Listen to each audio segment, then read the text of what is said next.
दोस्तों, आप सभी को नमस्कार।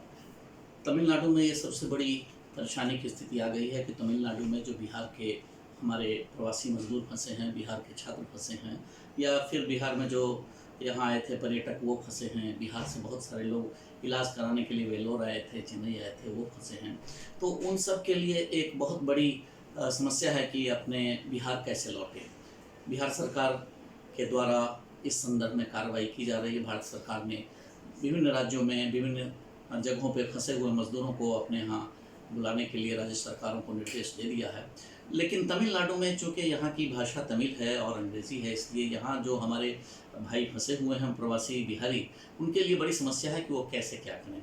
आप सभी के लिए मैं एक सुझाव लेकर आया हूँ, और आप यहाँ से कैसे बिहार जाएं, इसके लिए मैं आप लोगों को सबसे पहले कुछ चीज़ें बताना चाहूँगा। आपसे मैं निवेदन करूँगा कि आप मेरे YouTube channel Ishwar Karun IK's voice and choice को ज़रूर देख लें और उसको सब्सक्राइब कर लें। अगर उसको देख रहे हैं तो उसको लाइक भी करें, और अगर जो मित्र हमारे देख रहे हैं ये इसको अधिक से अधिक मात्रा में शेयर करें, ताकि तमिलनाडु में फंसे हुए बिहारी जो प्रवासी हैं उनके लिए कुछ ना कुछ मार्गदर्शन सुझाव मिले। तो सबसे पहले मैं दोस्तों आप लोगों को ये बताना चाहूँगा कि जो भी यहाँ तमिलनाडु में जो भी हमारे बिहारी प्रवासी फंसे हुए हैं और जो घर जाना चाहते हैं, उनके लिए ये महत्वपूर्ण जानकारी मैं इस तस्वीर में दे रहा हूँ। ये आप देख लीजिए, बहुत ही गौर से आपको देख लीजिए। एक एक फ़ोटो है, इसमें सारा कुछ आपको दिखाई दे रहा है, और इस तरह से हमने ये चीज़ें आपके लिए रखी हैं। पहले चीज़ें तो आप ये देख लीजिए, और इसको देखने के बाद मैं आपको बता देना चाहूँगा। ये सबसे पहले तो ये है कि बिहार सरकार में जो नोडल ऑफिसर का फ़ोन नंबर जारी हुआ है, वो फ़ोन नंबर बिल्कुल वही है, 9431232001। सेंधिल कुमार जी जो IAS हैं, उनके नंबर पर ही ये संपर्क हो रहा है। वहाँ से दूसरा नंबर भी एक जो मुझे संपर्क करने पे मिला था, वो है 9473191430।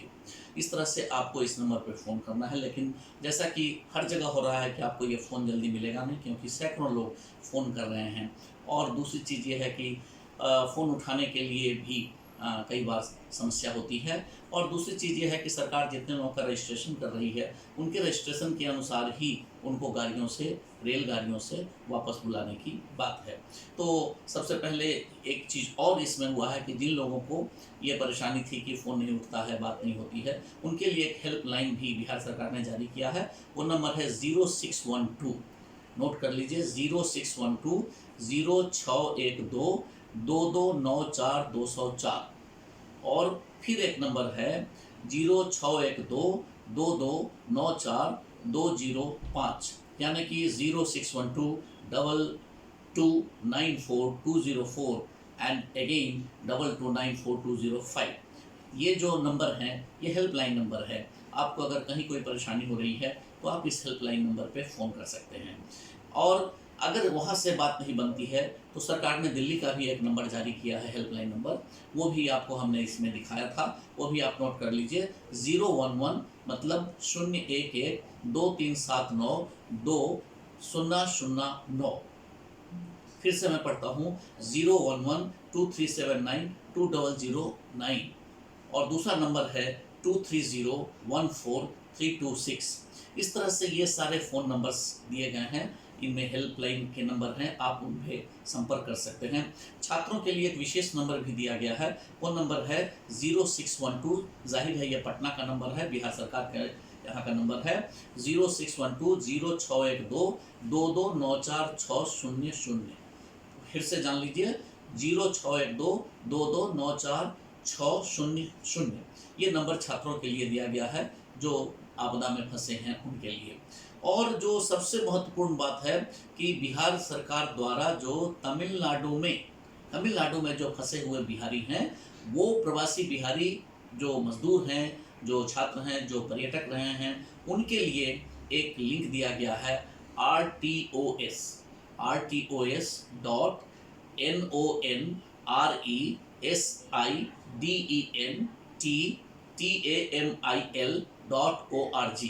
इसको अगर हम पढ़ें तो ऐसे पढ़ सकते हैं, rtos.nonresidenttamil.org। तो इस पे आपको जाना है, ये लिंक है, इस लिंक पे आपको अपने आप को रजिस्ट्रेशन कराना है। दूसरा जो लिंक है, वो भी लिंक आप नोट कर लीजिए। वो लिंक है https://covid19.bihar.government.in। तो इस नंबर पे आपको बिहार सरकार में जितने भी जिला हैं उन सारे जिला में जो इस बात के लिए हेल्पलाइन नंबर है जिनका, वो नंबर आपको मिल जाएंगे। तो बिहार में आप जिस जिला में जाना चाहते हैं उस जिला के नंबर को आप ढूंढ करके वहाँ जा सकते हैं। तो फिलहाल तो वहाँ आपको डिस्ट्रिक्ट हेल्पलाइन नंबर है और वो आपको मदद करेंगे। दूसरी चीज़ ये है कि तमिलनाडु से जो अपनी गाड़ी से या किसी प्राइवेट गाड़ी से जाना चाहते हैं बिहार, उनके लिए भी तमिलनाडु ने एक लिंक जारी किया है। वो है TNE पास TNEPASS.TNEGA.org। इस पे अगर आप अप्लाई करते हैं, इसमें ऑनलाइन आप जाएंगे, वहाँ रजिस्टर करेंगे तो आपको पास मिलेगा और फिर आप अपनी गाड़ी से तमिलनाडु से बिहार जा सकते हैं। तो दोस्तों ये जानकारी मैंने आपको बताई। इसके बाद और एक जानकारी मैं आप लोगों को ये बताना चाहूँगा कि आपको जो तमिलनाडु में भी पास नंबर दिया ही गया है जो मैंने आपको बताया। इसके अलावा टोल फ्री नंबर है 10701077 और तमिलनाडु ने बहुत सारे क्वेरीज के लिए ये नंबर भी दिए हैं, वो भी आप नोट कर लीजिए। 9345168402, 9444920525, 9566033311, 9080144760, 9566300846, 9444761625। ये सारे नंबर जो हैं आपको मदद करने के लिए नंबर यहाँ उपलब्ध हैं।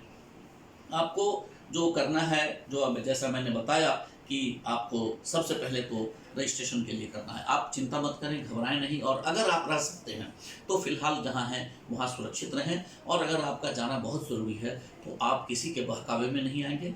कोई आपको अगर कहे कि यहाँ जाओ वहाँ जाओ, उसमें नहीं जाएंगे। आप सहयोग लेकर के अपने मित्रों का अपने फ़ोन से निश्चित रूप से वहाँ रजिस्ट्रेशन के लिए अप्लाई कीजिए।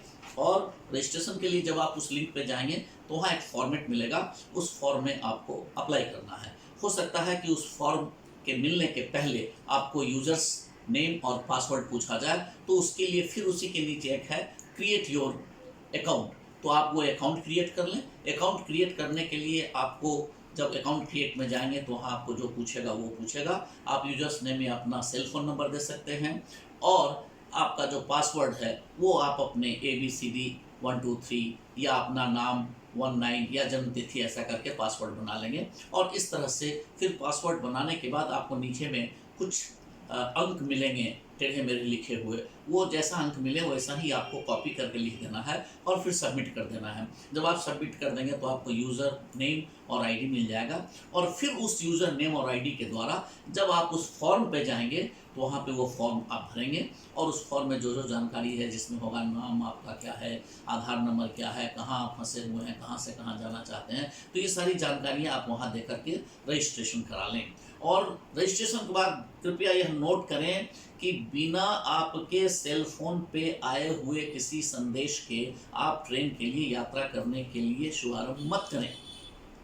ट्रेन से यात्रा सिर्फ और सिर्फ वही कर सकते हैं जिनके निजी सेल फोन पे सरकार के द्वारा मैसेज आएगा। आपको ये जानना है कि जिन लोगों को मैसेज आएगा उन्हीं लोगों को जाना है, बाकी लोगों को ट्रेन में नहीं चढ़ने दिया जाएगा।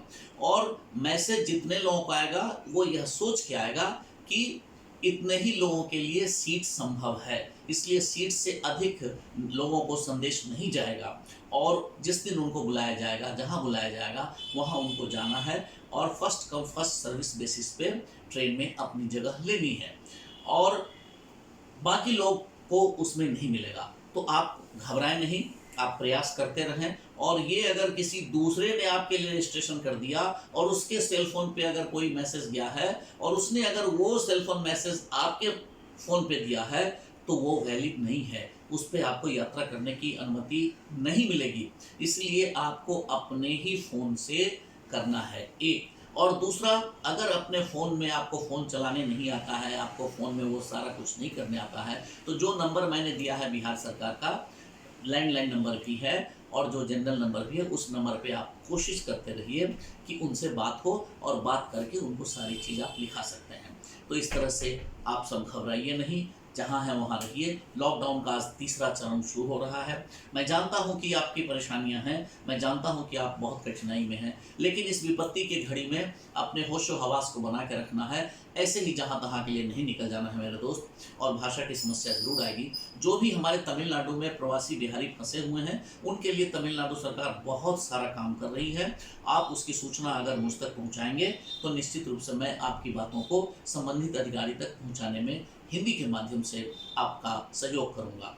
आपको किसी तरह की कठिनाई हो तो आप मेरे YouTube चैनल पे या मेरे पर्सनल मेल ishwarkarunchennai@gmail.com पे आप डालिए। हिंदी में मैं आपकी बातों को समझ के और संबंधित अधिकारी तक आपकी बातों को पहुंचाऊंगा। आप घबराइए नहीं, विपत्ति का समय बहुत कम देर के लिए है। शीघ्र ही अच्छे दिन आएंगे और हम सभी पुनः जिस तरह से रहते थे वैसे रहेंगे। आप सभी को बहुत बहुत शुभकामनाएं और उम्मीद है कि मेरा ये सुझाव आपको मंजूर आया होगा, अच्छा लगा होगा। अगर मेरा सुझाव अच्छा लगे तो आप मेरे YouTube चैनल निश्चित रूप से उसको सब्सक्राइब कर लीजिए, ईश्वर करुण IK चॉइस एंड वॉइस, और उसको अधिक से अधिक लोगों तक शेयर कीजिए, अधिक से अधिक लोगों तक लाइक कीजिए। नमस्कार।